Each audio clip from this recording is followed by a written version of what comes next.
Hey, Joe Alton, MD here. And I'm Amy Alton, ARNP. Our focus is disaster, epidemics, and first aid preparedness. We want you to know what to do in situations where medical help may not be available for the short term or even the long haul.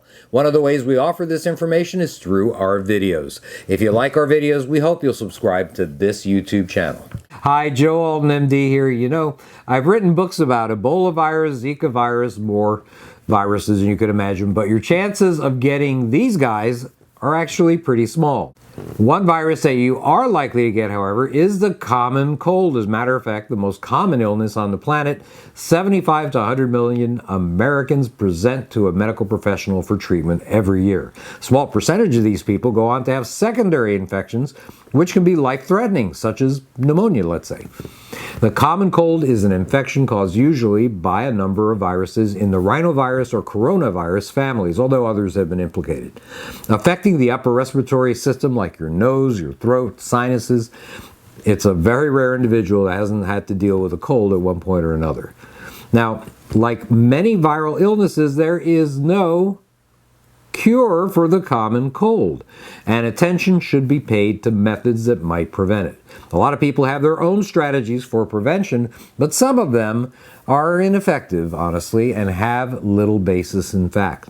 Now, here are some time-honored but false ways that you really can, prevent a cold. If it's not winter, don't worry, colds only occur then. Actually, colds occur most often in the spring and fall.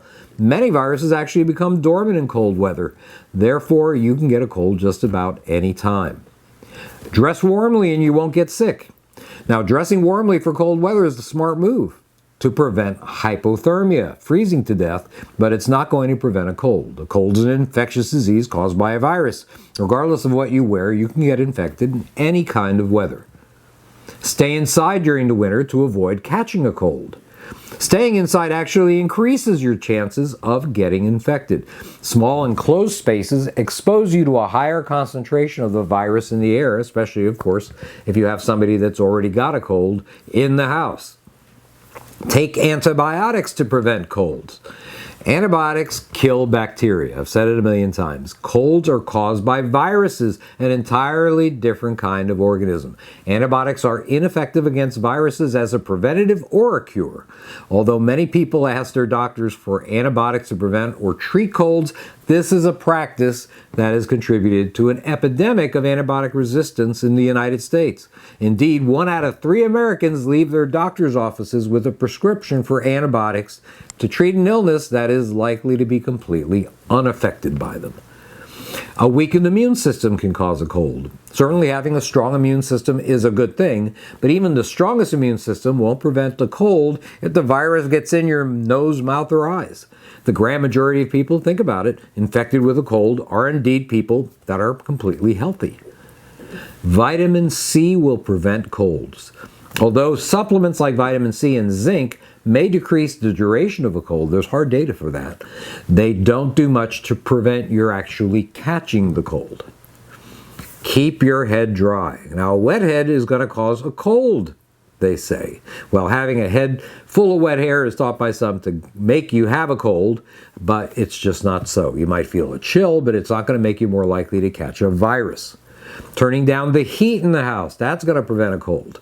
Well, some people believe that all this central heating that we have now causes the nose to dry up and makes the lining more susceptible to a cold. In reality, a virus can colonize moist or dry mucous membranes regardless of the temperature or the level of humidity. Avoid kissing to prevent colds. Interestingly, relatively small amounts of virus reside on the lips or on the mouth itself. Most of it's in the nasal cavity. However, it's hard to be kissed without being breathed on as well. Right? Right. Wearing garlic or other herbs will prevent your getting sick. What? Well, wearing garlic may repel vampires, maybe everybody else that you know, but its health benefits mostly derive from being ingested in its raw form. Actually, pretty awesome item.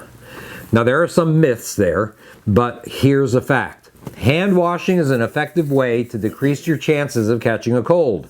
Viruses are transmitted less often if hands are washed regularly and frequently throughout the day. This is especially true if you want to prevent colds in children. Instill hand washing as a part of a daily routine in young kids, just as you would teach toilet training. Very, very important. Now, natural remedies should definitely be in your arsenal. Here's one of my favorites: green tea with lemon and honey. Drinking the tea, breathing in the steam from it, helps the hair follicles in the nose drain the germs out. Lemon is known to thin out mucus, and honey is a great natural antiviral and antibacterial agent. Warm chicken soup is also great, keeps you hydrated, and a lot more. Now, don't forget that viruses can live on surfaces for a period of time, so have some disinfectant solution around to clean countertops, work surfaces, doorknobs. Dilute bleach solution will do just fine. This is Joe Alton, MD, that old Dr. Bones, wishing you the best of health in good times or bad. Thanks for watching. Hey, if you like this video, make an old man, me that is, very happy by subscribing to our YouTube channel, Dr. Bones Nurse Amy, following us on Twitter at Prepper Show, and joining our Facebook group pages at Doom and Bloom or Survival Medicine Dr. Bones Nurse Amy. And don't forget, Nurse Amy's entire line of medical kits are at store.doomandbloom.net. That's store.doomandbloom.net. Fill those holes in your medical storage. Thanks again.